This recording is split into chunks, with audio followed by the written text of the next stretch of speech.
வெயிலோ மழையோ வாரத்துக்கு ஒரு தடவையாச்சும் சிக்கன் மட்டன் நான்வெஜ் ஏதாச்சும் ஒன்று எடுத்துருவோம். ஸோ அந்த மாதிரி இன்றைக்கி நம்ம செய்ய போகிறது நாட்டுக்கோழி தண்ணி குழம்பு தான்.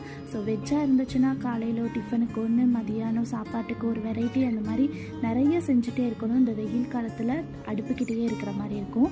ஆனால் நாட்டுக்கோழி குழம்பு வச்சுட்டா காலையில் டிஃபன், இட்லி, தோசை எல்லாத்துக்குமே சூப்பராக இருக்கும். மதியானம் சாப்பாட்டுக்கும் ஆகிக்கும். ஸோ அதனால் நாட்டுக்கோழி குழம்பு இன்றைக்கி செஞ்சிடலான்னு சொல்லிட்டு அது செஞ்சுட்டேன். ஸோ அதுக்கு வந்து தேவையான பொருள்லாம் வணக்கியாச்சு. அதுக்கு வரமிளகாய், கொத்தமல்லி, சீரகம், கருவேப்பிலை, சின்ன வெங்காயம் போட்டால் ரொம்ப சூப்பராக இருக்கும். நல்லெண்ணெயில் வணக்கினா ரொம்ப நல்லது இந்த வெயில் காலத்துக்கு. அதுக்கப்புறமா வதக்கி மசாலாலாம் அரைச்சாச்சு.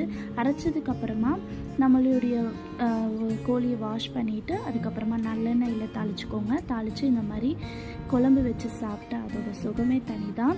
கண்டிப்பாக இதை உங்கள் வீட்டில் ட்ரை பண்ணி பாருங்கள். எப்படி இருக்குன்னு கமெண்ட் செக்ஷனில் சொல்லுங்கள். நீங்களும் ஒரு நான்வெஜ் பிரியர் தானே, கமெண்ட்டில் சொல்லுங்கள்.